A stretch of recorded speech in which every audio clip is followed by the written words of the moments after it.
ஆறாவது அதிகாரத்தை நாம் தியானித்துக் கொண்டிருக்கிறோம். 4 குதிரைகள் வந்து இறங்குறத கடந்த வாரத்தில் நாம் தியானித்துக் கொண்டிருந்தோம்.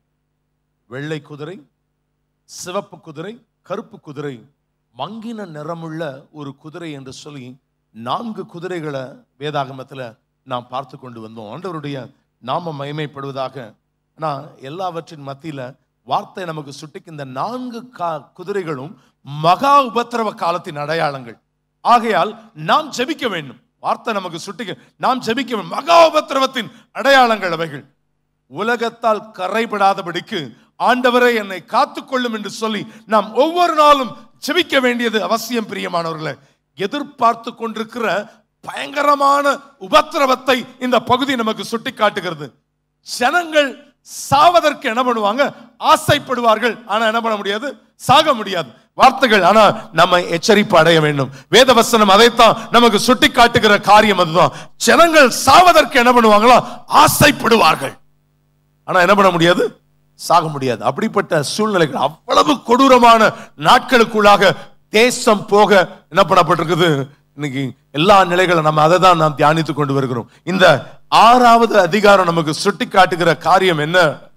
நாம் கடந்த நாட்களை நம்ம பார்க்கிற போது பார்த்த காரியங்கள் நமக்கு ஒரு ஒரு ஒரு சிறிய தொகுப்பாக நம்ம சொல்ல பிரயத்தனப்படுகிறேன். கர்த்தருடைய நாம மகிமைப்படுவதாக.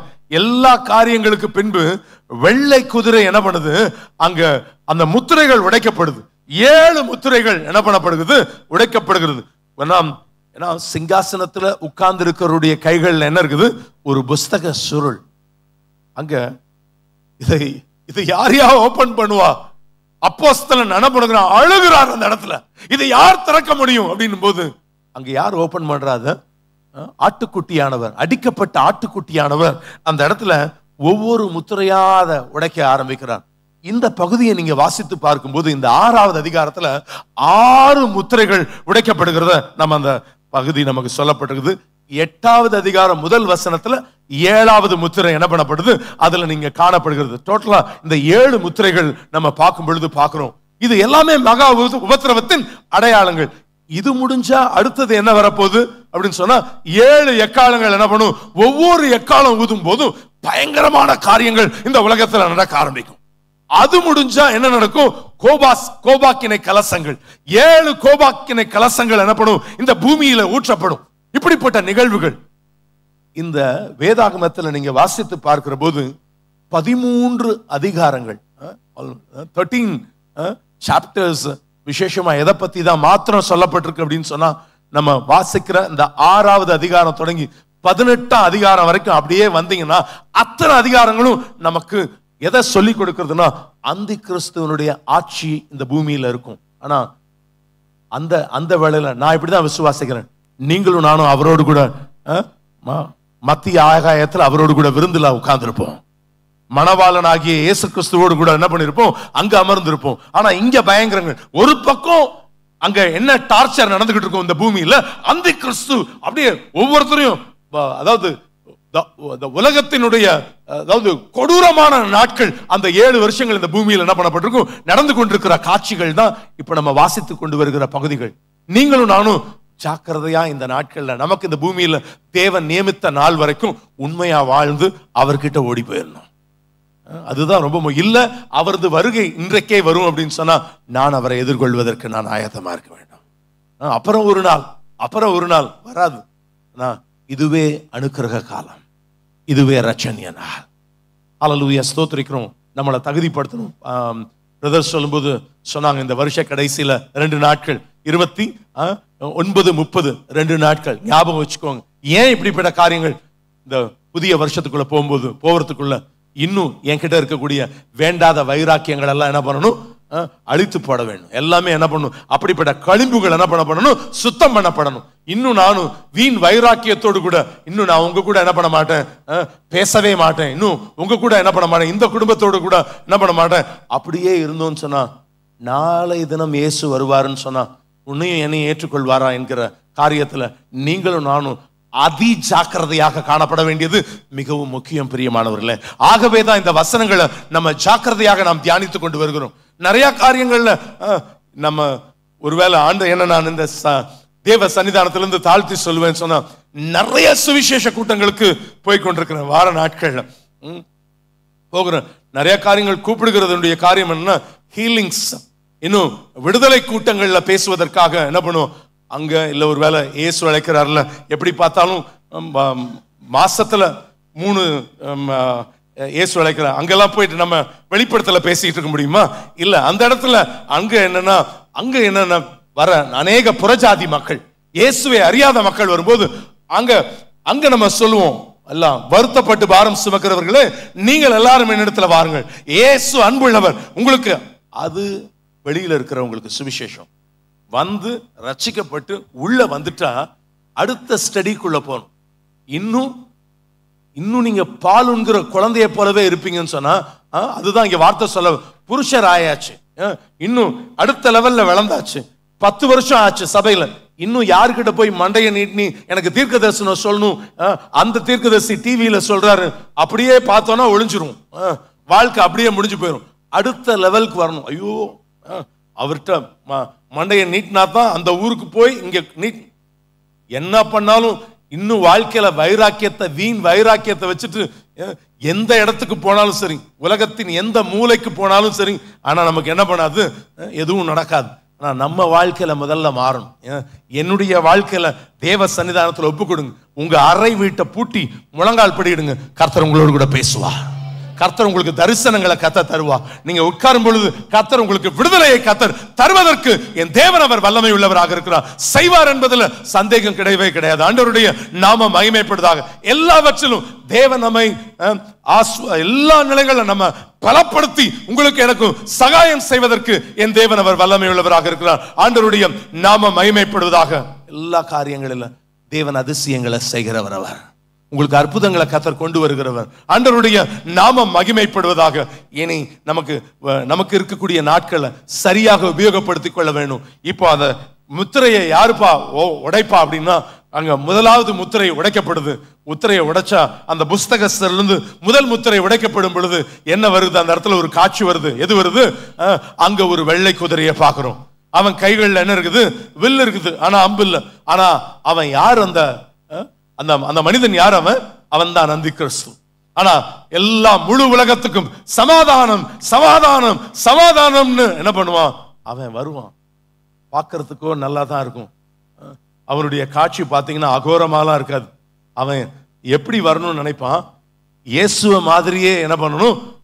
வரணும்ன்றதுல 19ஆம் அதிகாரத்துல மகிமையுள்ள இயேசு கிறிஸ்து வெள்ளை குதிரை வருவதில்லை. 19ஆம் அதிகாரத்துல வாசிக்கும் போது வாசிப்போம்.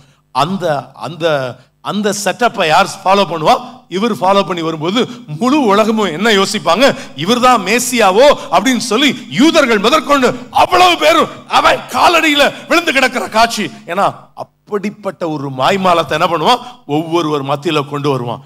எல்லாருக்கும் சமாதானம், உங்கள் அனைவருக்கும் சமாதானம்னு அவன் சொல்லுகிற வார்த்தைகள்ல இந்த முழு உலகமும் என்ன பண்ணும்?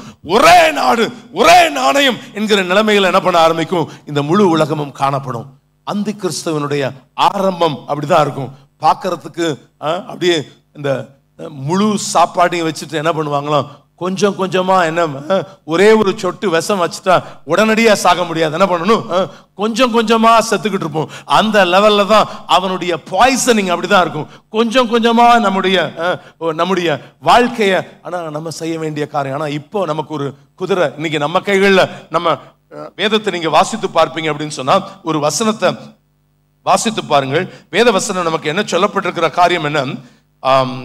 எரேமியா 12ஆம் அதிகாரம் 5வது வசனத்தை வாசித்து பாருங்கள். எரேமியா 12:5.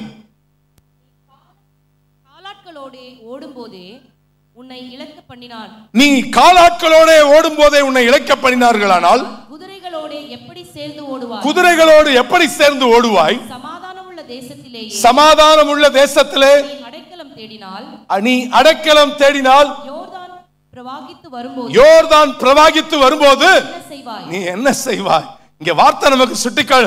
குதிரைகளோடு இன்னைக்கு கைகள்ல இன்னைக்கு நீ காலாட்களோடு ஓட வேண்டிய காலம் அல்ல, குதிரைகளோடு யுத்தம் பண்ண வேண்டிய காலகட்டத்துக்குள்ள வந்திருக்கிறோம். இந்த நாட்களை நீங்களும் நானும் என்ன பண்ணும்? சரியாக உபயோகப்படுத்தி கவனிங்க. இப்போ நீங்க பைபிளை பார்க்க வேணாம், இங்க ஒரு நிமிஷம் கவனிக்கலாம். வார்த்தை நமக்கு சுட்டி காட்டுகிற காரியம் என்ன? நம்ம வேகமா ஓடி ஊழியத்தை செய்ய வேண்டிய காலகட்டம் இது. சமயம் கிடைக்கும் போதெல்லாம், சமயம் வாய்த்தாலும் வாய்க்காவிட்டாலும் சுவிசேஷத்தை ஜாக்கிரதையாக பிரசங்கம் பண்ண வேண்டிய காலகட்டம் இது. எல்லா நாட்களிலும் இப்படிப்பட்ட விசேஷத்த நாட்களை எதற்கு கொண்டு வருகிறோம் அப்படின்னு சொன்னா, உங்க நண்பர்கள்லாம் அழைத்து கொண்டு வரும்போது இந்த இடத்துல சொல்லப்படுகிற வார்த்தைகள் அவங்களுக்கு விடுதலையை கொண்டு வரும். இந்த இடத்துல நடிக்கிற அந்த பிள்ளைங்க, இன்னைக்கு குட்டி குட்டி பிள்ளைகள்லாம் இந்த டிராமா பிராக்டிஸ் பண்ணி ஒவ்வொரு நாளும் செய்துக்கிட்டு இருக்கிறாங்க. அந்த பிள்ளைகள் ஆடுகிற ஒரு சின்ன டான்ஸ் அவங்க வாழ்க்கையை மாத்திடும். இன்னைக்கு ஆண்டவருடைய நாம மகிமைப்படுவதாக இன்னைக்கு நம்ம உழைக்க வேண்டிய காலகட்டம். எனக்கு நேரம் கிடைக்கும் பொழுதெல்லாம் செய்ய வேண்டிய காரியம் என்ன? நமக்கு சமயம் ஆயுது. இன்னைக்கு நான் ஒவ்வொரு நாளும் அப்படி ஒரு ஜெபம் செய்யறேன்னா, இன்னைக்கு யாருக்காவது நான் ஒருவருக்காவது உங்களுடைய சுவிசேஷத்தை என்ன பண்ணணும், சொல்லணும். அந்த ஆஸ்பெக்டோட நான் வெளியே போறேனா? நேற்றைக்கு முந்தின தினத்துல இங்க வெள்ளம் போய் இந்த இடத்துலயும் அநேகர் தங்கியிருந்தாங்க, நம்முடைய சபைகள்லையும் தங்கியிருந்தாங்க. ஆனா அதன் மத்தியில பல இடங்கள்ல போய் நம்ம உதவி செய்ய கர்த்தர் கிருபை கொடுத்தார். நேற்று பல ஊழியங்கள் இருந்தாலும் இவ்வளவு தூரம் ஈஞ்சம்பாக்கத்துல இது மாதிரி தண்ணி போயிட்டு இருக்குது. வேற லெவல்ல இருந்துச்சு அந்த தண்ணியை பார்க்கறதுக்கு. ஆனா அந்த டிச்சு தண்ணி எல்லாம் சேர்ந்து உள்ள இறங்கியாச்சு. உள்ள இறங்கி அங்க இருக்கிற மக்களுக்கெல்லாம் நம்ம போய் என்ன கொடுத்துக்கிட்டு இருக்கிறோம், அவங்களுக்கு பொருள்கள்லாம் கொடுத்தோம். அவங்களுக்கு வேண்டிய அரிசி, எண்ணெய் இதெல்லாம் வேணும் அப்படின்னு சொன்னாங்க. ஏன்னா ஒரு பாக்கெட்டை சாப்பாடை கொடுத்துட்டு ஓடிடுறாங்க. அப்புறம் பிள்ளைங்க குழந்தைங்க அவங்களுக்கு வேண்டிய காரியங்கள் மற்றும் அதாவது பெண்களுக்குரிய காரியங்கள் எல்லாம் அவங்களுக்கு இன்னும் காயில்ஸ் மற்ற அவ்வளோத்தையும் என்ன பண்ணோம்னா பாக்கெட்ஸை கொண்டு போய் கொடுத்தோம். ஆனால் உள்ளுக்குள்ள அதாவது இன்னும் என் தலை மூழ்கிற அளவுக்கு என்ன வீடு மூழ்கி கிடக்குது. அவ்வளோ நிலைமையில இன்னும் மக்கள் போயிட்டு இருக்கிறாங்க. ஆனால் அதன் மத்தியில கொடுக்கும்போது கூட நம்ம சொல்லுகிற காரியம், உங்களை இயேசு நேசிக்கிறார். நிச்சயமா அந்த வார்த்தையை சொல்லி அவங்களுக்கு ஆறுதலை சொல்லும்போது உள்ள வரும்போது கேட்குறாங்க, நம்ம போகும்போது நீங்க அரசியல்வாதியா வெளியே போயிடுங்க அப்படின்ட்டாங்க. இல்லைங்க நான் போதகர் அப்படின்னு வாங்க வந்து என்ன பண்ணுங்க. ஏன்னா அந்த நிலைகள்ல ஜனங்கள் எல்லாம் பாதிக்கப்பட்ட நிலைமைகள்ல உள்ளுக்குள்ள இருக்கிறாங்க எல்லா காரியங்கள்ல. ஏன்னா வெளியில இந்த மெயின் ரோட்ல என்ன நடந்துருது, பல காரியங்கள் நடந்து முடிஞ்சு உள்ளுக்குள்ள என்ன பண்ண முடியல, படகுகளெல்லாம் போய் அவங்களுக்கு வேண்டிய காரியங்கள்லாம் செய்ய கர்த்தர் கிருபை கொடுத்தார். ஆனா அதன் மத்தியில எந்த நிலைகள் இருந்தாலும் சரி நம்ம செய்ய வேண்டிய காரியம். டைட்டானிக் கப்பலுக்குள்ள என்ன பண்ணிக்கிட்டு இருக்குது, மூழ்கிக்கிட்டே இருக்கிற நேரத்துல சுவிசேஷகர்கள் என்ன பண்ணிக்கிட்டே இருந்தாங்க, அந்த இடத்துல பேசிக்கொண்டே இருந்தார்கள். எல்லா காரியங்கள்ல சிலர் என்ன பண்ணாங்கன்னா ரட்சிப்புக்குள்ள கொண்டு வந்த காரியங்கள் எல்லாம் நிறைய சொல்லப்பட்டிருக்கிற காரியங்கள் உண்டு. ஆண்டவருடைய நாம மகிமைப்படுவதாக. ஒரே ஒரு தக்கையில எனக்கு ஒரு மனிதன் ரொம்ப தத்தளித்து கொண்டிருக்கிறான். அங்க நடந்த போன வாரத்தில் கூட டைட்டானிக்குடைய ஒரு சம்பவத்தை சொன்னேன். ஆனா இன்னொரு சம்பவம் கூட ஒரு விஷயம் இந்த இடத்துல சொல்லியிருக்கிறேன். நான் விசுவாசிக்கிறேன். ஒவ்வொருத்தருக்கா சுவிசேஷம் சொல்லப்பட்டு கொண்டிருக்கிற வேளையில ஒரே ஒரு தக்கையில ஒருவர் உட்கார்ந்து போயிட்டு இருக்கிறாங்க. ஆனா ஒரு வாலிபன் தத்தளிச்சுக்கிட்டு இருக்கிறான்.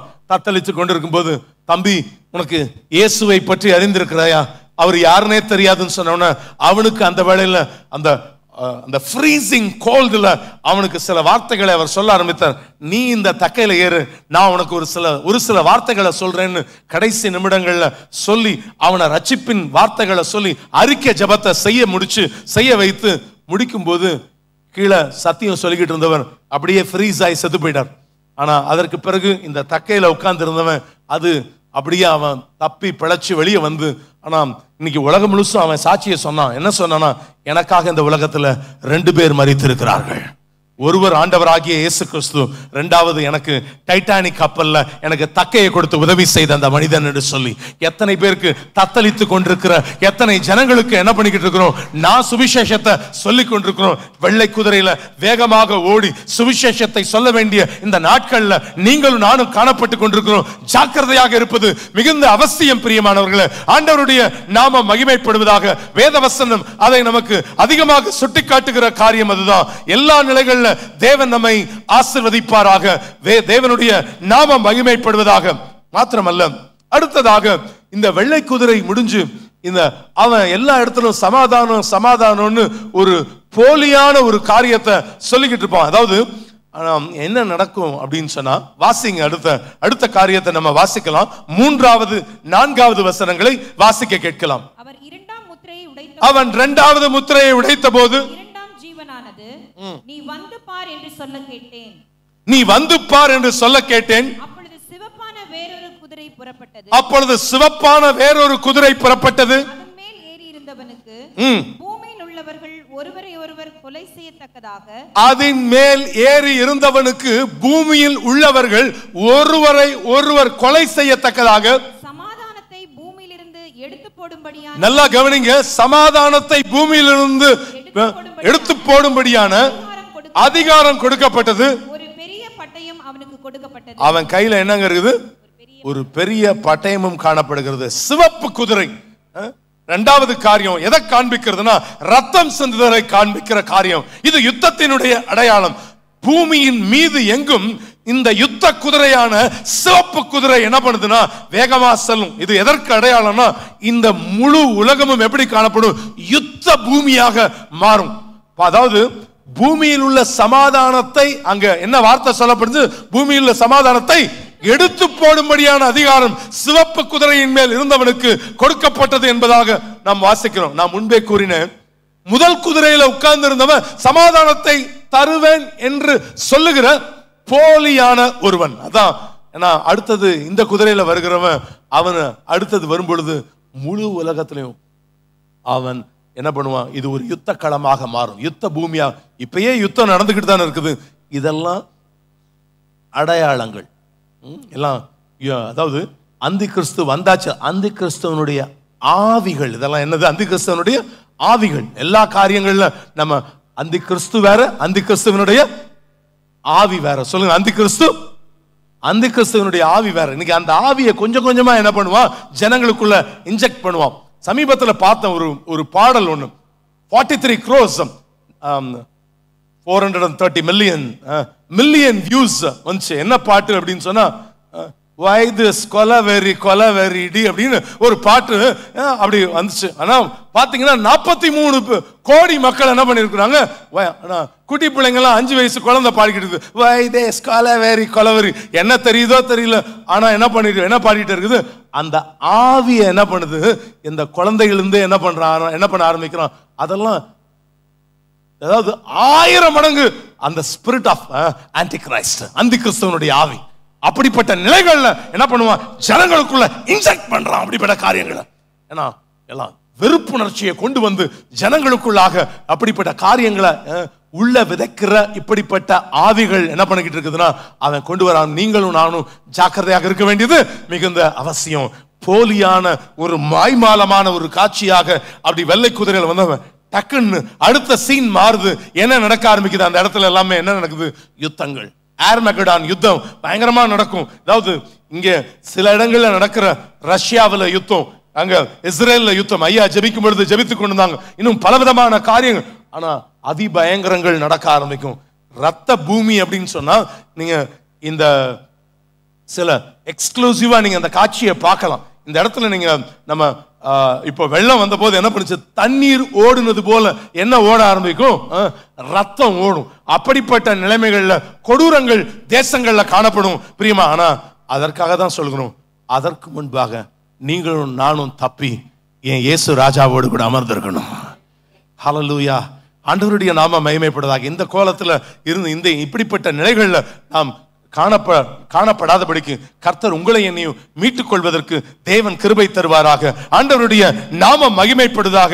ஹல்லேலூயா. வேதவசனம் அதைத்தான் நமக்கு சுட்டி காட்டுகிற காரியம். ஆனா எல்லாம் ஜாக்கிரதையாக இருக்க வேண்டியது அவசியம். 1 தெசலோனிக்கேயர் 5ஆம் அதிகாரம் 3வது வசனத்துல வாசிக்கும் பொழுது வேதவசனம் சொல்லுகிறது, சமாதானமும் சௌக்கியமும் உண்டென்று அவர்கள் சொல்லும் போது, நல்லா கவனிங்க, அந்த வார்த்தையை கவனிங்க, சமாதானமும் சௌக்கியமும் உண்டென்று அவர்களுக்கு சொல்லும் போது கர்ப்பவதியானவளுக்கு வேதனை வருகிறது போல அழிவு சடுதியாய் அவர்கள் மேல் வரும். அவர்கள் என்ன பண்ணுவதில்லை? தப்பி போவதில்லை. ஒருவர் கூட என்ன பண்ண முடியாது? தப்பிக்கவே முடியாது. எல்லா காரியங்கள்ல நீங்களும் நானும் ஜாக்கிரதையாக இருப்பது மிகுந்த அவசியம் பிரியமானவர்களே. ஆண்டவருடைய நாம மகிமைப்படுவதாக. 2வது காரியம், நமக்கு இந்த குதிரையை பார்க்கிறோம். 3வது நீங்க வேதத்துல வாசித்து பார்க்கிற போது வெளிப்படுத்தின விசேஷம் 6ஆம் அதிகாரம் 5-6 வசனங்களை வாசிக்கும் பொழுது 3வது முத்திரை உடைக்கப்படுகிறத பார்க்கிறோம். பாருங்க. அவர் 3ஆம் முத்திரையை உடைத்த போது 3ஆம் ஜீவனானது வந்து பார் என்று சொல்ல கேட்டேன். நான் பார்த்தபோது இதோ ஒரு கருப்பு குதிரையை கண்டேன். அதன் மேல் இருந்தவன் தராசை தன் கையிலே ஒரு தராசை தன் கையிலே பிடித்திருந்தான். அப்பொழுது ஒரு பணத்துக்கு ஒரு படி கோதுமை என்றும் ஒரு பணத்துக்கு 3 படி கோதுமை என்றும் எண்ணெயும் திராட்சரசத்தையும் சேதப்படுத்தாதே என்றும் 4 ஜீவன்களின் மத்தியிலிருந்து உண்டான சத்தத்தை கேட்டேன். 3வது ஜீவன் இப்ப பேச ஆரம்பிக்குது. நீ என்ன பண்ணு, வந்து பார். 3வது ஜீவன் சொல்லுது வந்து பார் அப்படின்னு சொல்லுது. முதல் ஜீவன் சொல்லும் போது என்ன குதிரை வெளியே வந்துச்சு? வெள்ளை குதிரை. 2வது ஜீவன் சொல்லுது நீ வந்து பார் அப்படின்னு சொல்லும் போது என்ன குதிரை வந்தது? சிவப்பு குதிரை. இப்போ காணப்படுகிற காரியம் என்ன அப்படின்னு சொன்னா, 3வது ஒரு ஜீவன் அங்க சொல்லுகிறத பார்க்கும் பொழுது பார்க்கிற காரியம் அதுதான். ஆண்டவருடைய நாம மகிமைப்படுதா. 3வது முத்திரையை உடைத்த போது 3வது ஜீவனானது இவன்கிட்ட சொல்லுது நீ வந்து பார்ப்பா அப்படின்னு. அவன் வந்து பார்க்கிறான். இதோ ஒரு கருப்பு குதிரையை கண்டேன். கருப்பு என்பது காரியம் எப்பயுமே இந்த பிளாக் ட்ரெஸ் போட்டோம்னா அதுக்கு அதை எதுக்கு அடையாளமா சொல்லும்? துக்கம். துக்க வீட்டுக்கு போறதா இருந்தா என்ன ட்ரெஸ் போடுகிறது வழக்கம்? கருப்பு. யாராவது இறந்து போயிட்டா, நம்ம கிரிக்கெட் அந்த மாதிரி ஃபுட்பால் இந்த மாதிரி சாக்கர்லாம் நடக்கும்போது ஒரு அணி வீரர் இறந்து போயிட்டாங்கன்னா இங்க ஒரு பேண்ட் கட்டியிருப்பாங்க. என்ன பேண்ட் போட்டிருப்பாங்கன்னா அவங்க கருப்பு பேண்ட். அவங்க சாதாரணமா போட்டிருக்கிற ட்ரெஸ் இருக்கும் அந்த அணி. ஆனா என்ன போட்டிருப்பாங்கன்னா ஒரு பேண்டை போட்டிருப்பாங்க. அது துக்கத்துக்கு என்னவா இருக்குது? அடையாளம். இன்னொன்னு மாத்திரம் இல்ல, அது வேற எதுக்கு அடையாளம் அப்படின்னு சொன்னா, இது கருப்பு என்பது பஞ்சத்துக்கு அடையாளமாக காணப்படுகிறது. பஞ்சம். தேசமெங்கும் பயங்கரமான பஞ்சம் காணப்படும். எவ்வளவு பெரிய மாளிகைகள் இருந்தவங்களும் இந்த நாட்கள்ல என்னதான் நடந்துச்சு? ஒரே ஒரு பாக்கெட்டு எது கொடுங்க, பால் கொடுங்கன்னு அழுகுறாங்க. தயவு செய்து எனக்கு என்ன பண்ணுங்க, கொடுத்துறியா அப்படின்னு கேட்குறாங்க. அவங்களுக்கு ஒரு பால் பாக்கெட் இல்லை, அவங்க 3 ஊர்ல பால் பண்ணையே வைக்கலாம். அந்த அளவுக்கு அவங்களுக்கு என்ன இருக்குது? சொத்து இருக்குது. ஆனா அந்த சொத்தை வச்சுட்டு என்ன பண்ண முடியல, அந்த நிமிஷத்துல அவங்களால வாழும். அவ்வளவு கொடூரங்கள், பஞ்சம் அப்படின்ற காரியம். ஆனா அதன் மத்தியில இன்னொரு காரியம் சொல்லுகிற காரியம், நீங்க சில வீடியோஸ் எல்லாம் பார்க்கும்போது, சொமாலியா இப்படிப்பட்ட நாடுகளில் பார்க்கும்போது இதுக்கு மேல அவங்க உயிர் வாழணுமான்ற மாதிரி இருக்கும். அவ்வளவு இதுக்கு மேல அவங்க எப்படி அவ்வளவு கோரமான சூழ்நிலை. அவங்க முகத்தை என்ன பண்ண முடியாது, நம்மளால பார்க்கவே முடியாது, அவ்வளவு சூழ்நிலை. ஆனா அதன் மத்தியில மறுபடியும் சொல்லுகிறேன், சாவு உடனே என்ன பண்ணாது, வராது. அந்த அகோரம். ஆண்டவரே, இந்த நாட்களுக்கு தப்பி போவதற்கு எனக்கு கிருபை கொடுங்க ஆண்டவரே. இந்த குதிரைலாம் வருவதற்கு முன்பாக நான் உம்ம பக்கத்துல இருக்கணும் தகப்பனே. நான் அவரோடு கூட யுக யுகமாக இருக்கிற அந்த ஸ்டேஜை கத்தர் வைத்திருக்கிறார். ஆனா அதற்கு பிறகு இந்த 7 வருஷமும் முடிஞ்ச பிறகு மகாராஜாவோடு கூட அவர் வெள்ளை குதிரையில 19ஆம் அதிகாரம் வரும்போது அவர் முன்னாடி வெள்ளை குதிரையில் இருப்பார். நம்ம எல்லாம் யாரெல்லாம் அந்த வச்சிருக்கிறாங்களோ அந்த ஜெயம் பெற்றவர்கள்லாம் பின்னாடி வெள்ளை குதிரையில யார் கூட வருவோம்? இந்த பூமியை அரசாள்வதற்கு 1000 வருஷம் அரசாள்வதற்கு யார் கூட வர போறோம்? இங்க வரும். சகரியா எழுதிய தீர்க்கதரிசன புஸ்தகத்துல வாசிக்கும் போது அவர் பாதங்கள் வந்து என்ன பண்ணும், இந்த பூமியில வந்து நிற்கும். அப்போ அவரோடு கூட என்ன பண்ண போறோம்? ஆட்சியை செய்ய போறோம். ஆனா இந்த 7 வருஷங்கள் நீங்களும் நானும் இப்படிப்பட்ட பயங்கரமான சூழ்நிலைகள் தேசத்துல காணப்படும். மத்தேயு 24ஆம் அதிகாரம் 7வது வசனத்தை வாசித்து பார்க்கும் போது வேத வசனம் என்ன சொல்கிறது? ஜனத்துக்கு விரோதமாக ஜனமும் ராஜ்யத்துக்கு விரோதமாக ராஜ்யமும் எழும்பும். நல்லா கவனிங்க. பஞ்சங்களும் கொள்ளை நோய்களும் பூமி அதிர்ச்சிகளும் பல இடங்களில் உண்டாகும் என்று சொல்லி அந்த பகுதிகளில் வாசிக்கிறோம். அதான் வேதவசனம் நமக்கு சுட்டி காட்டுகிற காரியம் என்ன அப்படின்னு சொன்னா, இதான் கொள்ளை நோய்கள், பூமி எதிர்ச்சி, பஞ்சங்கள். கொள்ளை நோய்கள் நம்ம பார்த்துட்டு இருக்கிற காரியங்கள் நம்ம பார்த்தோம். பலவிதமான காரியங்கள் எல்லாம் இந்த பூமியில வரும். கொள்ளை நோய்கள், பூமி அதிர்ச்சிகள், அப்படி அது மாத்திரமல்ல, எல்லாவற்றும் இந்த பஞ்சங்கள், இப்படிப்பட்ட காரியங்கள் நம்ம ஒவ்வொன்றாக நம்ம பார்ப்போம்னு சொன்னா பல விதங்கள்ல சொல்லப்பட்டிருக்கிற காரியம். அதுதான் நமக்கு வேதவசனம் நமக்கு சுட்டி காட்டுகிற காரியம். இப்படிப்பட்ட ஒரு பயங்கரமான உபத்திரவம் ஆண்டவர் இதற்கு உங்களையும் என்னையும் காத்து கொள்வதற்கு கர்த்தர் கிருபை தருவாராக. ஆண்டவருடைய நாம மகிமைப்படுவதாக. எல்லாவற்றின் மத்தியில அந்த பகுதியை நீங்க வாசித்து பார்க்கும்போது வேதவசனம் என்ன சொல்லப்படுது? ஒரு பணத்துக்கு எவ்வளவு வாங்குறாங்களோ 1 படி கோதுமை என்றும், 1 பணத்துக்கு 3 படி வார்கோதுமை என்றும் என்னையும் திராட்சரசத்தையும் சேதப்படுத்தாதே என்றும் உண்டான ஒரு சத்தத்தை கேட்டேன் என்பதாக வேதத்துல பார்க்கும் பொழுது பார்க்கிறோம். ஒரு பணத்துக்கு ஒரு படி கோதுமை அப்படின்னா, ஒரு பணம் அப்படின்னா என்ன? அந்த நாட்கள்ல 2000 ஆண்டுகளுக்கு முன்பு இங்க ஆண்டவராகிய இயேசு கிறிஸ்து இங்க பரமேறி போன பிறகு அதிக வருஷங்கள் உயிரோடு கூட வாழ்ந்தது யாரு அப்படின்னு சொன்னா, ஒரே ஒரு அப்போஸ்தலன். அப்படின்னா யாரைத்தான் நம்ம சொல்ல முடியும்? அப்போஸ்தலனாகிய யோவான். அந்த நாட்கள்ல ஃபர்ஸ்ட் செஞ்சுவரியில, செகண்ட் செஞ்சுவரியில, அப்போ ஒரு பணத்துக்கு என்னவா? அது என்ன அப்படின்னு சொன்னா, ஒரு பணம் என்பது ஒரு நாள் சம்பளம். ஒரு நாள் சம்பளம். நீங்க ஒருவேளை இன்னைக்கு இருக்கக்கூடிய கால மதிப்பின்படி ஒரு மனுஷனுடைய சராசரி சம்பளம் அப்படின்னு சொன்னா, ஒரு காரியம் நம்ம 300 rupees அப்படின்னு வச்சுட்டா, அந்த ஒரு நாள் அந்த 300 ரூபாய்க்கு தான் என்ன கிடைக்கும்? அது அந்த சாப்பாடு கிடைக்கும். அதான் ஒரு நாள் உழைக்கிறோம், அப்படியே என்ன பண்றோம்? கொடுக்கிறோம். இப்படிப்பட்ட நிலைகள் சேமிக்க முடியாது, ஒன்னும் செய்ய முடியாது. அந்த கொடூரமான சூழ்நிலைகள். 2 காரியம் மாத்திரம் சேதப்படுத்தாதேன்னு சொல்லப்பட்டிருக்கு. என்ன? திராட்சை ரசமும் எண்ணெயும். அது மாத்திரம் இருக்கும். ஒண்ணு அது மாத்திரம் ஏன் விட்டு வச்சிருக்கிறாங்கன்னா, திராட்சை ரசம் என்னன்னா இன்னும் ஜனங்கள் எப்படிதான் அழியணும்? மதுபான வெறி கொண்டு என்ன பண்ணும்? திராட்சை ரசம் என்ன பண்ணும்? மதுபான மயக்கத்தை உண்டு பண்ணும். அது வைக்கப்பட்டிருக்கும். 2வது யுத்தம் நடந்து என்ன பயங்கரமான காரியங்கள் உலகத்தில் இருக்கும் பொழுது எண்ணெய், அதுதான் என்னது? காயத்துக்கு மருந்து. இப்படிப்பட்ட நிலைகள்ல இது 2ம் தான் என்ன பண்ணப்பட்டிருக்கும்னா, சேதப்படுத்தாதே. அது மாத்திரம் எங்க வேணா கிடைக்கும். ஜனங்க சீர்கொண்டு சீரழிய ஒரு பக்கம் என்ன நடந்துகிட்டு இருக்கும்? ஒரு பக்கத்துல அந்த திராட்சை ரசம் மிகுதியாய் காணப்படும் அந்த நாட்கள்ல. அதுக்கு மாத்திரம் என்ன இருக்காது? குறைவே இருக்காது. ஆனா இன்னொரு பக்கத்துல எண்ணெய் காணப்படும். மற்ற எல்லா விதத்திலும் ஒரு நாள் அந்த பணம், நீங்க ஒரு நாள் வேலை செய்யலைன்னா என்ன பண்ண முடியாது? உங்களுடைய குடும்பத்தினுடைய சூழ்நிலை ஒருவேளை கைவிடப்பட்டு இந்த உலகத்துல இருந்தா இப்படித்தான் இருக்கும்ன்றத ஆண்டவர் உங்களுக்கு எனக்கும் சொல்லி கொடுத்துட்டு போயிருக்கிறார். அவ்வளவுதான். அதுதான் இங்க வேதவசனம் நமக்கு சுட்டி காட்டுகிற காரியம். இப்படி நடக்கும்பா அப்படின்னு ஒவ்வொன்னா நடந்து ஏறிக்கொண்டே இருக்குது.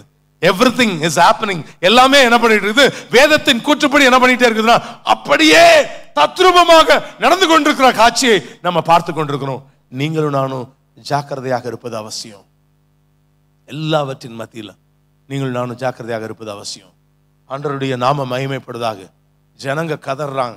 நாம் அந்த போய் உதவி செய்ய போகும்போது கண்களில் எத்தனையோ பெண்கள் கண்களில் கண்ணீர். அந்த பொருள்களை கையில் கொடுக்கும் பொழுது தாரத்தாரையா கண்ணீர். எல்லாவற்றையும் நிலைமை சூழ்நிலை அப்படி. எங்கிருந்து? குரோம்பேட்டையில இருந்தா. நான் இப்ப சொல்லும்போது சொன்னேன், குரோம்பேட்டையில இருந்தா. நீங்க எப்படி இருக்கீங்கன்றது எனக்கு எப்படி தெரியும்? இங்க ஒரு போதகர் இருக்கிறார். இவர் சொன்னார், எங்க பகுதிகளில் இவ்வளவு ஜனங்கள் பாதிக்கப்பட்டுக்கிட்டு இருக்கிறாங்க அப்படின்னு சொன்னார். ஸோ அதை நிமித்தம் தான் என்ன பண்ணோம், இந்த இடத்துக்கு ஓடி வந்திருக்கிறோம் அப்படின்னு சொல்லும்போது, இந்த பள்ளிவாசல் பக்கத்துல இங்க ஒரு சபை இருக்குது. இந்த சபையில் இருக்கிற போதகர் தான் சொன்னாங்க, எங்க பகுதி மக்கள்லாம் கஷ்டப்படுறாங்க. போய் இது உங்களுக்கு ஒரு ஆறுதலின் கூடாரம். இந்த இடத்துல இன்னைக்கு மாத்திரம் இல்லைங்க, என்னைக்குமே உங்க வாழ்க்கைக்கு வேண்டிய ஆறுதல் அந்த கூடாரத்தில் இருக்குது. எல்லாவற்றின் மத்தியில நீங்க அதுதான் நம்முடைய காரியம். ஏன்னா ஜனங்கள் தத்தளித்து கொண்டிருக்கிறாங்க. ஜனங்கள் அழுகையின் ஓலம் இந்த தேசங்கள்ல காணப்பட போகுது. நீங்களும் நானும் ஜாக்கிரதையாக இருப்பது மிகுந்த அவசியம். பிரியமானவர்களே, வேதவசனம் அதைத்தான் நமக்கு சுட்டி காட்டுகிற காரணம். எதிர்பார்த்து கொண்டிருக்கிற ஒரு பயங்கரமான உபத்திரவத்தை தான் இந்த பகுதி நமக்கு சுட்டி காட்டி கொண்டிருக்கிறது. இதன் மத்தியில 4வது குதிரை வருகிறது. வாசிங்க.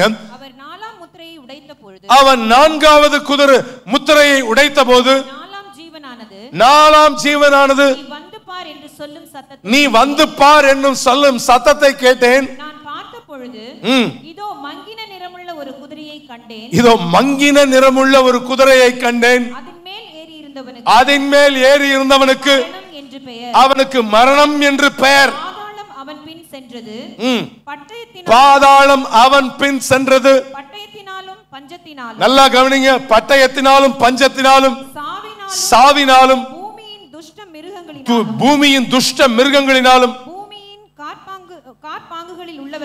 பூமியின் காற்பங்கில் உள்ளவர்களை கொலை செய்யும்படியான அதிகாரம் அவைகளுக்கு கொடுக்கப்பட்டது. கவனிங்க, இந்த பகுதிகளில் நீங்க வாசித்து பார்க்கும்போது இந்த 4வது முத்திரையை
இது இது ஏன் நடந்துச்சு, எப்படி நடந்துச்சு அங்க சொல்கிறோம். இல்ல அடுத்த ட்ரெயின் வருவது அப்படின்னு சொன்னா என்ன கொடியை காட்டணும், ஸ்டாப்னு ஒரு கொடியை காட்டினா அந்த அந்த ட்ரெயின் நிற்கும். அதையும் மீறி என்ன பண்ணிருக்குது வந்திருக்குது. அவன் சொன்னா நின்னுகிட்டு இருக்கிறவன் சொல்லும்போது, அந்த டிடிஆர் சொல்லும்போது என்ன சொல்றாரு அப்படின்னு சொன்னா, நான் காமிச்சது என்ன கொடி தான் காமிச்சேன், சிவப்பத்தான் காமிச்சேன் அப்படின்னு சொல்றார். இது உண்மையா நடந்த காரியம். கோர்ட்ல இந்த கேஸ் வந்துகிட்டு இருக்குது, நடந்துட்டு இருக்கு. இங்க நடக்கிற காரியம் இல்ல நான் ரெட்டை தான் காமிச்சேன் அப்படின்னா, அந்த ட்ரெயின்ல போயிட்டு இருக்கிற அந்த இன்ஜின் டிரைவர் அவர் சொல்றாரு, இல்ல நான் என்ன பண்ணல, சிவப்ப நான் பார்க்கல, அது அது வேற கலர்ல இருந்துச்சு, அதனால தான் என்ன பண்ணேன், நான் என் வண்டியை நகர்த்தி கொண்டு போனேன். அப்புறம் கடைசியில இந்த பிரச்சனை நடக்க ஆரம்பித்து கடைசியில என்ன பண்ணாங்க அப்படின்னு சொன்னா, அந்த கொடியை கொண்டு வாங்க, அதுதான் இப்ப சாட்சி சொல்லணும் அப்படின்னு சொல்லி அந்த கொடியை கொண்டு வர சொன்னாங்க. கொடி வந்தது. கொடியை வந்து பார்த்தா உண்மையிலேயே அது என்ன கலர் கொடி தான், அது சிவப்பு கொடி தான். ஆனா பழசாயி ஃபேட் ஆகி போய் கலர் மங்கி போய் என்னவாயிருச்சு, அது சிவப்பும் இல்லாம பச்சையும் இல்லாம ஒரு கலர்லெஸ்ஸா இருந்துச்சு. அப்போ அந்த ஜட்ஜ்மெண்ட்ல என்னவாச்சு, எதுதான் பிரச்சனை, கொடி தான் பிரச்சனை, கலர் மங்கின கொடி. எனக்கு நம்முடைய காரியம் எப்படிப்பட்டதாய் காணப்படுது. இந்த இடத்துல நம்ம பார்க்கிறோம், மங்கின நிறமுள்ள ஒரு குதிரையை பார்த்துக்கிட்டு இருக்கிறோம். ஆனா இதுக்கு மாத்திரம்தான் பெயர் கொடுக்கப்பட்டிருக்குது. அந்த குதிரைக்கு பெயர் என்ன, மரணம் என்கிற பெயர் கொடுக்கப்பட்டிருக்குது. இந்த 4வது முத்திரையை உடைக்கும் பொழுது என்ன நடக்கும் அப்படின்னு சொன்னா, பூமியில இருக்கக்கூடிய காற்பங்கு மக்கள் என்ன பண்ணிடுவாங்க, காணாம போயிடுவாங்க.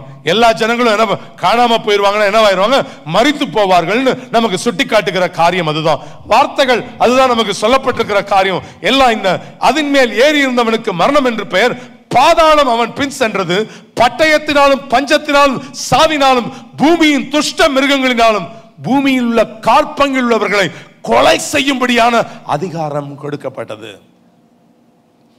எனக்கு அருமையான தேவஜனமே, அதற்கு கொலை செய்யும்படியான அதிகாரம் கொடுக்கப்பட்டது.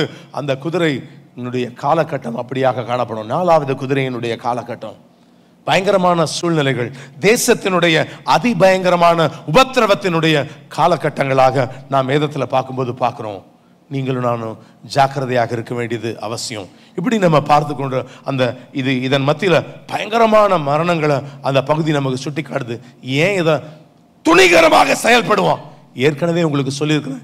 ஏன் இவ்வளவு துணிகரமா செயல்பட முடியுது அப்படின்னு சொன்னா, ஒன் திங், ஒரே ஒரு காரியம் என்ன அப்படின்னு சொன்னா, இந்த பூமியில அவங்கள காப்பாத்துறதுக்கு யார் கிடையாது, ஆவியானவர் என்ன பண்ண போறார், இருக்க போறது இல்லை. அவரு எங்க வந்தாச்சு, அவரும் பரலோகத்தில் எங்க இருக்கிறாரு, பிதா குமாரன் பரிசுத்த ஆவியானவர் எங்க இருக்கிறாங்க, அங்க 7 குத்து விளக்குகளின் மத்தியில அவரும் அந்த இடத்துல இருக்கிறார். பரிசுத்த ஆவியானவர், தேவனுடைய ஆவியானவரும் அங்க இருக்கிறபடினால இந்த இடத்துல ஏன் இப்போ அந்த கிறிஸ்து இன்னும் டாமினேட் பண்ண முடியல, இந்த இடத்துல உங்களை என்னையும் காத்துக்கொள்வதற்கு பரிசுத்த ஆவியானவர் இருக்கிறார். வாக்கு கடங்காத பெருமூச்சுகளோடு உங்களுக்காக எனக்காக ஜெபிக்கிற ஒரு பரிசுத்த ஆவியானவர் இருக்கிறார். அதனால தான் இன்னைக்கு வரைக்கும் நீங்கள் நானும் காத்துக்கொள்ளப்பட்டு வருகிறோம். அவர் உங்களுக்காக எனக்காக பரிந்து பேசிக் கொண்டிருக்கிற நமக்கு ஆண்டவராகிய இயேசு கிறிஸ்து நமக்காக இருக்கிறார். இந்த காரியம்லாம் இப்ப நடந்துகிட்டு இருக்கிறபடினால நீங்களும் நானும் தப்பி பழச்சுக்கிட்டு இருக்கிறோம் சில காரியத்துல. எதனால அப்படின்னு சொன்னா, இது கிருபையின் காலகட்டம், இது கிருபையின் காலகட்டம். மத்தேயு 24ஆம் அதிகாரம் 14ஆம் வசனத்தை வாசித்து பாருங்கள். மத்தேயு 24:14. ராஜ்யத்தினுடைய இந்த சுவிசேஷம் பூமியில் உள்ள சாட்சியாக பிரசங்கிக்கப்படும், அப்பொழுது முடிவு வரும். ராஜ்யத்தினுடைய இந்த சுவிசேஷம் பூமியில் உள்ள சகல ஜாதிகளுக்கும் சாட்சியாக என்ன பண்ணப்படும், எல்லாருக்கும் சொல்ற வரைக்கும் நம்ம என்ன வேணா இன்னும் நிறைய பேருக்கு ஏற்படும். அது எதை காண்பிக்குது அப்படின்னு சொன்னா, இந்த ராஜ்யத்தினுடைய, சொல்லுங்க, ராஜ்யத்தினுடைய இந்த சுவிசேஷம். இந்த சுவிசேஷம்னா இப்போ நம்ம இயேசு உங்களை ரட்சிக்கிறார் பிரதர், இயேசு மாத்திரம் தாங்க வழி, அந்த சுவிசேஷம் இல்லை. இது 24ஆம் அதிகாரம் முழுசும் எப்ப நடக்க போகிற காரியம் அப்படின்னு சொன்னா, எதற்கு கிருபையின் காலம் என்ன பண்ணிருச்சு, முடிஞ்சு போச்சு, அவ்வளவுதான்.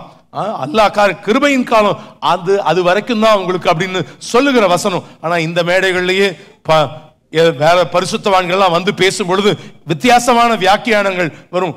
ஒவ்வொரு வார்த்தையும் ஒவ்வொரு அதிகாரமும் முன்னாடி இருக்கிற வசனம் பின்புள்ள வசனத்தை நீங்க சரியாக வாசித்து பார்ப்பீங்கன்னு சொன்னா அந்த வசனங்கள் உங்களுக்கு தெளிவாக விளங்கும். பிரியமானவர்களே, ஆண்டவருடைய நாம மகிமைப்படும். கிருபையின் சுவிசேஷம் என்ன பண்ணி போயிடும்? முடிஞ்சு போயிடும். அதுதான் வார்த்தை சொல்லப்பட்டிருக்கிற காரியம். ராஜ்யத்தினுடைய இந்த சுவிசேஷம் எல்லாருக்கும் பிரசங்கிக்கப்படுது. இந்த கிருபையின் காலகட்டத்தில் உங்களை என்ன பண்ணிக்கோங்க? காத்து நடந்துக்கோங்க. அப்புறம் முடிவு வரும். அந்த கிருபை முடிஞ்சிருச்சு அப்படின்னு சொன்னா அதோட என்ன பண்ணுச்சு? Everything was closed. எல்லா காரியங்களும் இழுத்து மூடிடுவாங்க. நீங்களும் நானும் ஜாக்கிரதையாக செயல்படும். இந்த கிருபை இருக்கிற வரைக்கும் தான், பரிசுத்த ஆவியானவர் இங்க இருக்கிற வரைக்கும் தான், கிருபை இங்க இருக்கிற வரைக்கும் தான், தேவகுமாரனாகிய இயேசு கிறிஸ்து உங்களுக்காக எனக்காக பரிந்து பேசுகிற வரைக்கும் தான், சபை உங்களுக்காக ஜெபிக்கிற வரைக்கும் தான். ஆனா இது என்ன பண்ணிருக்கும்? இந்த காரியம் நடந்துகிட்டு இருக்கும். ஆனா இதெல்லாம் முடிஞ்சிருச்சு அப்படின்னு சொன்னா கட்டிடங்கள் இருக்கும், எல்லாமே இருக்கும். ஆனா என்ன இருக்காது? சுவிசேஷம் என்ன பண்ணாது? இந்த பகுதிகளில் இருக்காது. எல்லாம் முடிஞ்சு போயிடும். எவ்ரிதிங், எல்லா டோர்ஸும் என்ன பண்ணிடும்? முடிஞ்சு போயிடும். எல்லாம் ஆறுதலை தேடி ஜனங்கள் ஓடுவாங்க. ஆனால் என்ன பண்ண முடியாது? காண முடியாது. அப்படிப்பட்ட சூழ்நிலைகள் நீங்களும் நானும் ஜாக்கிரதையாக இருக்க வேண்டியது மிகுந்த அவசியம். பிரியமானவர்களே, ஆண்டவருடைய நாமம் மகிமைப்படுவதாக. அடுத்ததான் நீங்க வாசிங்க. தொடர்ந்து 5வது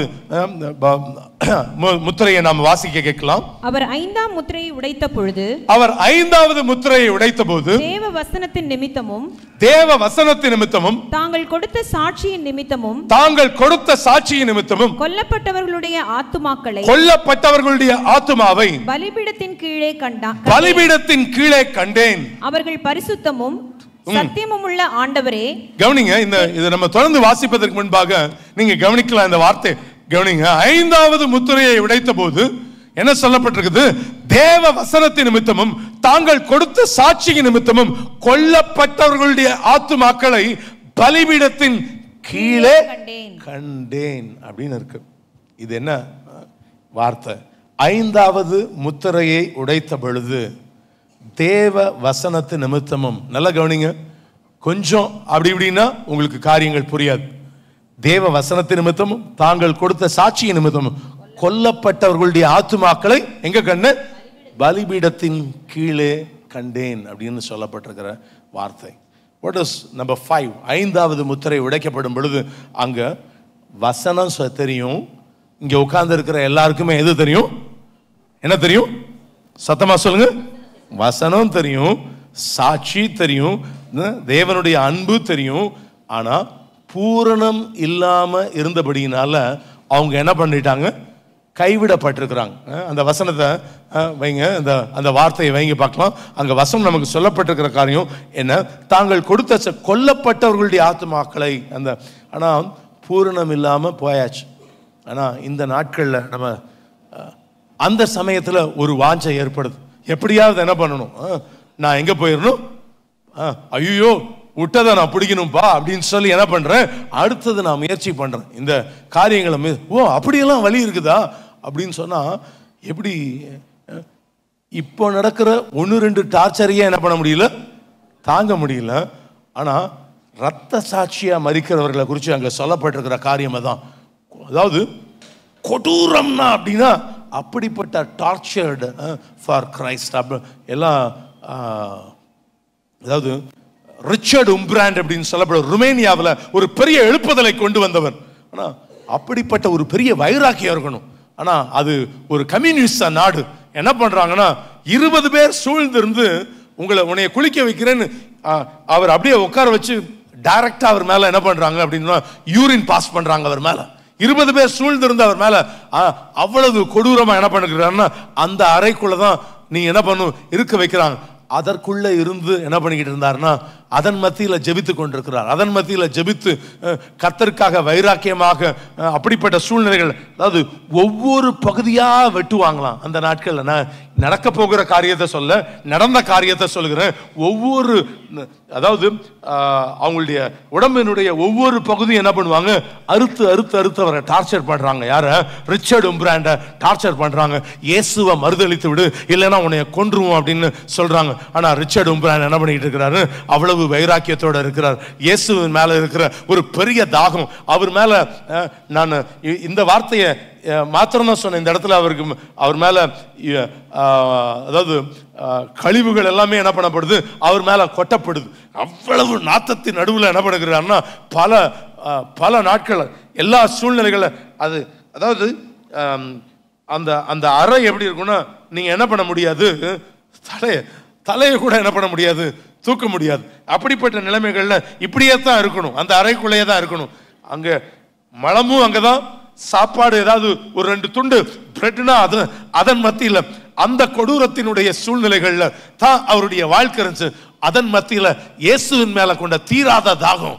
ஆனா இப்படியும் இருந்தா அவர் சாகலன்னு சொல்லி அதற்கு பிறகு வேற ஆட்சியாளர்கள் வரும்போது அவர் வெளியே வருகிறார்.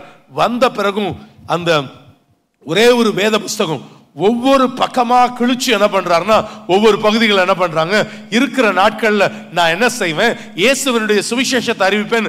ஒவ்வொரு பக்கமா கிழிச்சு ஒவ்வொரு வீடுகள்ல என்ன பண்ணுறார் கொடுத்து இயேசு நல்லவர் என்ன பண்ணாருன்னா சொல்லி எத்தனையோ ஜனங்களை ரட்சிப்புக்குள்ள கொண்டு வந்தாங்க. அவரை பத்தி ஒரு பெரிய எழுப்புதல், தேசத்துக்கு எழுப்புதலை கொண்டு வந்த ஒரு மாபெரும் பரிசுத்தவான் ரிச்சர்ட் ஒம்பிராண்ட். அப்படிப்பட்ட காரியம். ஆனா இந்த 5வது முத்திரையை உடைக்கும் போது கைவிடப்பட்டவங்க, நான் எந்த சூழ்நிலையா இருந்தாலும் எந்த டார்ச்சரையும் தாங்கிக்கிறேன் அப்படின்னு தாங்குவேன்னு நினைப்பாங்க. ஆனா என்ன பண்ண முடியாது, தாங்க முடியாது. முதல்ல சொன்னது போல யூதர்கள் தான் என்ன யோசிச்சாங்க, வெள்ளை குதிரையில் வருகிறவன் சமாதானம், ஏன்னா சர்ச்சை கூட இது பண்ணி கொடுக்குறோம், அங்க தேவாலயத்தை சாலமன் தேவாலயம் கட்டப்படுது. அதனால இப்பதான் அவங்க எல்லாம் உணர்ந்து அவங்க வைராக்கியம் கொள்வாங்க கர்த்தர் மேல. என்ன டார்ச்சர் பண்ணாலும் பரவாயில்ல. இவ்வளவு பெரிய ஊசிய நான் மிகைப்படுத்தி சொல்றேன்னு நினைக்காதீங்க. சில வீடியோஸ் வருகிற நாட்கள் உங்களுக்கு போட்டு காமிப்போம். இப்பதான் நம்ம 6வது அதிகாரத்துல ஒரு இவ்வளவு பெரிய ஊசிய இந்த இடத்துல குத்துறோம்னு வச்சுக்கோங்க. இந்த இடத்துல குத்திக்கிட்டே இருந்தா அப்படியே நல்லா இருக்குது, நீங்க இன்னும் கொஞ்சம் குத்துங்க, நல்லா இருக்குது, ஜாலியா இருக்குது அப்படின்னு சொல்லுவோமா என்ன? அப்படிப்பட்ட நிலைகள்ல எல்லா காரியங்கள்ல அவன் மறுதலி. ஏன்னா முத்திரையை போடு, இல்லைன்னா என்ன பண்ணுவேன், கொல்லுவேன்னு சொல்லுவான். ஆனா அந்த டார்ச்சர் அனுபவிக்க முடியாம டைரக்டா சொல்றதா இருந்தா இன்னும் எளிமையான எக்ஸாம்பிள் நான் சொல்றேன். நான் ஒரு வேலை கைவிடப்பட்ட நிலைமையில கிடக்கிறேன் அப்படின்னா, அந்த சூழ்நிலைகள்ல என் வாழ்க்கை இருக்கும் அப்படின்னா, நான் அதுக்கு பிறகு வைராக்க இல்ல, நான் என்ன பண்ணுங்க, நீங்க என்ன பண்ண மாட்டேன், நீங்க முத்திரைய குத்த மாட்டேன்னு நான் ரொம்ப ஸ்ட்ராங்கா இருப்பேன். அவன் என்ன பண்ணுவான், இந்த ஜெரமியாவை தலைகீழா ஒரே ஒரு காலை பிடிச்சு தலையோட வெட்டி எடுக்கிறேன்னு சொன்னா நான் என்ன பண்ணுவேன், ஐயோ என்ன பண்ணுங்க, என்ன வேணா என்ன பண்ணு, முத்திரையை போடுறான், என் பிள்ளைய விட்டுடுறான்னு சொல்லுவேன். அப்படிப்பட்ட நிலைகளுக்குள்ளாக தேசம் போகும். ஆனா அப்படிப்பட்ட கொடூரங்கள் தேசத்தில் என்ன பண்ணப்படும், காணப்படும் பொழுது நீங்களும் நானும் இந்த நாட்கள்ல தப்பி கரையேறுவது மிகுந்த நமக்கு நம்முடைய வாழ்க்கையில ஜாக்கிரதையாக இருக்க வேண்டியது மிகுந்த அவசியம். பிரியமானவர்களே, சூழ்நிலைகள் இப்படிதான் வரும். எல்லா சூழ்நிலைகள்ல வேத வசனம் அதை தான் நமக்கு சுட்டி காட்டுகிற காரியம் அது. ஆனா அதெல்லாம் தப்பி அந்த டார்ச்சர்லாம் கடந்து சிலர் என்ன பண்ணுகிறாங்க அப்படின்னு சொன்னா, கொல்லப்பட்டவர்களுடைய தாங்கள் கொடுத்த சாட்சி, கொல்லப்பட்டவர்கள் ஆத்துமாக்களை பலிபீடத்தின் கீழே கண்டேன். சியோன்ல இருக்கிறவங்க, அதற்கு பிறகு பரலோகத்தில் இருக்கிற அந்த ஒரு குரூப், அடுத்த ஒரு குரூப்.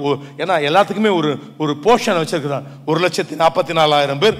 அதற்கு பிறகு இந்த 24 மூப்பர்கள் உட்கார்ந்துருக்கிறோம், 4 ஜீவன்கள் இப்படின்னு அங்கேயும் என்ன இருக்குது, அங்கேயும் ஒரு பலிபீடம் இருக்கு. இந்த குரூப்போட அவங்க இருக்க மாட்டாங்க. அவங்க என்ன பண்றாங்க, அந்த இடத்துல தனியா இருப்பாங்க பலிபீடத்தின் கீழே. இந்த 5வது முத்திரை இங்கிருந்து தப்பி ஒரு சிலர் என்ன பண்றாங்க, அதற்கு பிறகு எங்க வராங்க அப்படின்னு சொன்னா அந்த இடத்துக்கு வருகிறார்கள். ரொம்ப அந்த டார்ச்சர்லாம் கடந்து சிலர் அந்த இடத்துக்கு வந்து சேர்கிறாங்க. அவங்க ஆனாலும் அவங்க சுவாபம் மாறல. அவங்க இயேசு என்ன சொல்லுவாரு அப்படின்னு சொன்னா, ஒரு கணத்தை காமிச்சா என்ன பண்ணு, ஒரு கணத்துல அடிச்சா. ஆனா இவங்க என்ன சொல்றாங்க பாருங்க, அடுத்த வசனத்தை வாசிங்க. அவர்கள் சத்தியமுள்ள ஆண்டவரே, பரிசுத்தமும் சத்தியமுள்ள ஆண்டவரே, தேவரீர் பூமியின் மேல் குடியிருக்கிறவர்களிடத்தில் எங்கள் இரத்தத்தை குறித்து எதுவரைக்கும் நியாய தீர்ப்பு செய்யாமலும் பழி வாங்காமலும் இருப்பீர் என்று மகா சத்தமிட்டு கூப்பிட்டார்கள். அப்பொழுது அவர்கள் இவங்க எல்லாம் இப்படி கூப்பிடுறாங்க, என்ன சொல்றாங்க அப்படின்னு சொன்னா, பரிசுத்தமும் ஆண்டவர் பூமியின் மேல் கூடிய எங்க ரத்தத்தை குறித்து எது வரைக்கும் நீங்க நியாயம் தீர்க்காம இருப்பீங்க அப்படின்னு சொல்லி அவங்க என்ன பண்றாங்க, அவங்களுக்கு ஏதாவது என்ன பண்ணுங்க, ரிவெஞ்சுக்கு பேசுறாங்க ஆண்டவர்கிட்ட. நீங்க அவங்க என்ன பண்ணுறாங்க, இவ்வளவு டார்ச்செல்லாம் கடந்து வந்ததுனால அவங்களுக்கு ஆறுதலுக்கு போனா போதுன்னு என்ன பண்ணுகிறாரு, ஏதோ ஒன்று செய்யணும்னு அவங்களுக்கு என்ன செய்யப்படுதுன்னா அடுத்த வசனத்துல சொல்லப்படுது பாருங்க. அப்பொழுது அவர்கள் ஒவ்வொருவருக்கும் வெள்ளை அங்கிகள் கொடுக்கப்பட்டது. அன்றியும் அவர்கள் தங்களைப் போல கொலை செய்யப்பட போகிறவர்களாகிய தங்கள் உடன்பணிவிடைக்காரரும் தங்கள் சகோதரமானவர்களின் தொகை நிறைவாகும் அளவும் இன்னும் கொஞ்சம் காலமும் இளைப்பாற வேண்டும் என்று அவர்களுக்கு சொல்லப்பட்டது. இன்னும் கொஞ்சம் பேர்லாம் வருவாங்க. 3.5 வருஷம் நடந்துகிட்டு இருக்குது உபத்திரவ காலம். இனி மகா உபத்திரவத்திலும் யாராவது தப்பி பிழைப்பாங்களா? பட் அது வரைக்கும் நீங்க எங்க இருங்க, இந்த பலிபீடத்தின் கீழே இருங்க அப்படின்னு சொல்லி அவங்களுக்கு ஒரு இடம் கொடுக்கப்படுது. அந்த இடத்துல அவங்க இன்னும் அதுக்கு போனா போதுன்னு என்ன கொடுக்குறாங்க அப்படின்னு சொன்னா, எது கொடுக்கப்படுது, பரவாயில்ல இதை வச்சுக்கோ அப்படின்னு என்ன கொடுக்குறாங்க, வெள்ளை ட்ரெஸ் அவங்களுக்கு அங்கே கொடுக்கப்படுகிறத நாம் வேதத்தில் வாசிக்கிறோம். ஆண்டவருடைய நாம போனா போதுன்னு ஒரு பையன், இந்த ஊரில் அதை வேற பேர் சொல்லுவாங்க, நவாப்பழம்னு இருக்கும். நவாப்பழம் இங்கே நாகப்பழம்னு சொல்லுவாங்கன்னு நினைக்கிறேன். பட் ஒரு பையன் எடுத்து அதை சாப்பிட்டுட்டு இருக்கும்போது ஒரு வயசான பாட்டி வருது, எனக்கு 4 கொடுப்பா, எனக்கு 4 பழம் கொடுப்பா அப்படின்னு கேட்டான். அவன் மேலே உட்காந்து சாப்பிட்டுக்கிட்டு இருந்தான். சுட்ட பழம் வேணுமா, சுடாத பழம் வேணுமா அப்படின்னு கேட்டான். அப்போ அந்த பாட்டி, அப்பா என்னன்னே புரியலையே. அவன் சொன்னான், ஏன்னா இது அந்த நவா மரத்தை என்ன பண்ண, ஒரு உழுக்குனா என்ன நடக்கும் அப்படின்னு சொன்னா, சில பழங்கள் என்ன பண்ணும், கீழே விழும். மரத்திலிருந்து டைரக்டா பறிச்சு சாப்பிடுறது ஒரு விதம். கீழே விழுந்ததை நீ என்ன பண்ற, நான் உழுக்கிட்டேன்னா என்ன வரும், கீழே விழும். நீ என்ன பண்ணுவ, கீழே விழுந்த உடனே மண்ணு ஒட்டிருக்கு, என்ன பண்ணுவோம், நம்ம சூடா இருந்தா தான் என்ன பண்ணுவோம், ஊதி குடிப்போம். அவன் அதான் சொல்றான், சுட்ட பழம் வேணுமா, நீ ஊதி தானே சாப்பிட்ற, அந்த பழத்தை சுட்ட பழம் வேணுமா சுடாத பழம் வேணுமான்னு. ஆனா நம்ம பசங்களுடைய லாஜிக்லாம் வேற. பட் அதன் மத்தியில் போனா போதுன்னு அவங்களுக்கு என்ன கொடுக்கப்படுது, அந்த இடத்துல ஒரு கூட்ட மக்கள் இந்த டார்ச்சர் எல்லாவற்றின் மத்தியில், ஐயோ நான் அறியாம இப்படிப்பட்ட நிலைகளுக்குள்ள வந்துட்டேன்னு. ஏன்னா யூதர்கள்லாம் அப்படி புலம்புவாங்க. ஏன்னா மாட்டு தொழுவத்தில் வந்த இயேசு கிறிஸ்துவ இன்னைக்கு வரைக்கும் என்ன பண்ணல, புதிய ஏற்பாடு பக்கமே என்ன பண்ண மாட்டாங்க, தலை வச்சு படுக்க மாட்டாங்க.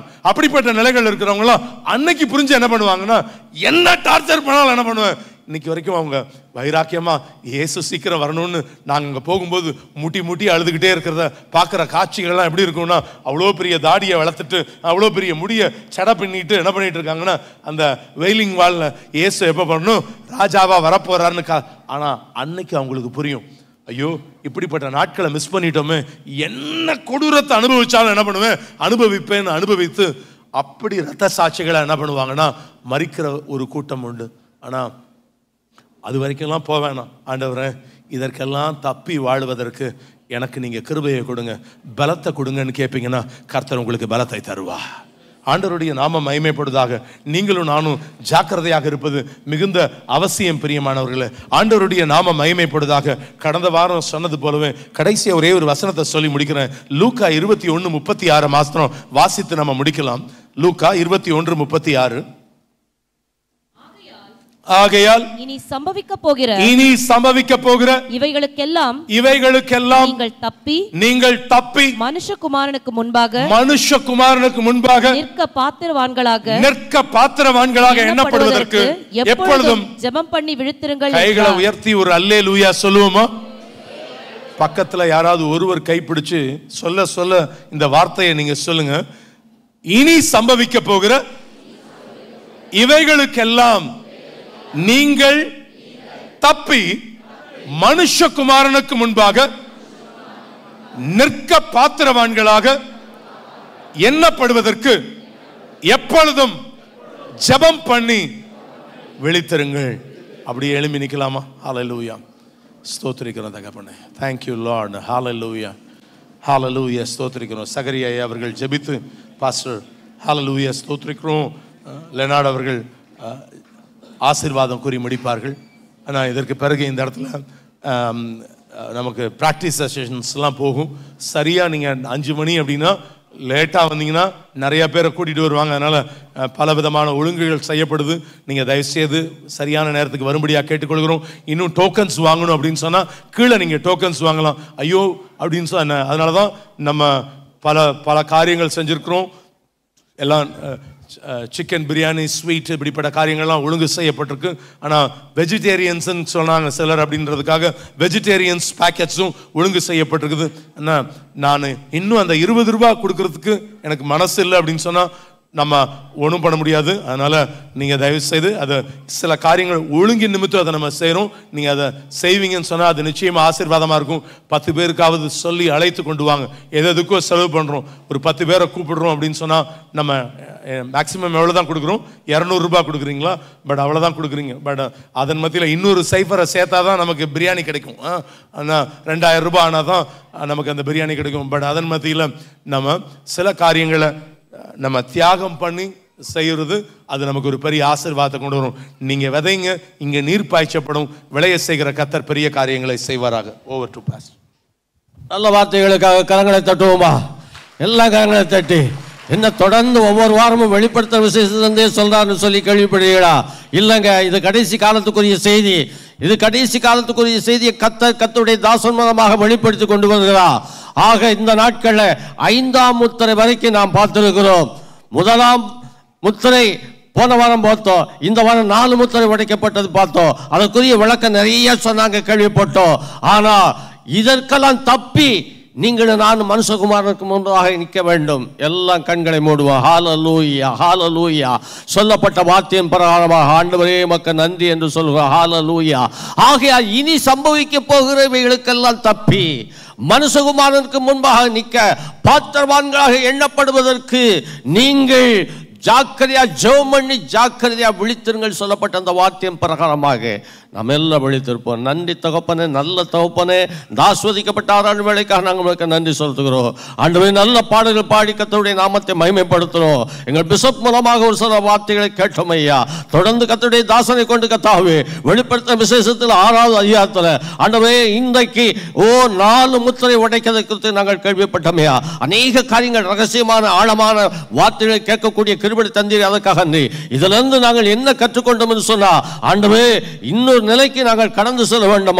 இதிலிருந்து தப்பித்துக் கொள்ள கர்த்தர் உதவி செய்வதற்காக நன்றி சொல்லுகிறோம். ஆண்டவரே, இந்த உலகம் எங்களுக்கு சதம் அல்ல. ஆண்டவரே, முள்ளில் விதைக்கப்பட்ட விதையை போல நாங்கள் பலன் கொடாமல் இருக்கத்தக்காக ஆகிவிடாத அளவுக்கு கர்த்தர் எங்களுக்கு நல்ல நேரத்தில் விழுந்த விதையை போல கர்த்தர் எங்களை மாற்ற போற தெய்வக்காமுக்கு நன்றி செலுத்துகிறோம். வார்த்தை வசனத்தை கேட்ட பிள்ளைகளோடு கர்த்தருடைய கரம் கிருபை இருக்கட்டும். வசனம் பேசினாத மகனோடு கர்த்தருடைய கரம் கிருபை இருக்கட்டும். இன்னும் ஆழத்துக்குள் அநேக ரகசியங்களை மகனுக்கு வெளிப்படுத்தி காட்டி நீ நடத்த போற தெய்வக்காமுக்கு நன்றி செலுத்துகிறோம். தாழ்த்தி ஒப்பு கொடுக்கிறோம். இயேசுவின் நாமத்தில் பிதாவே, ஆமென்.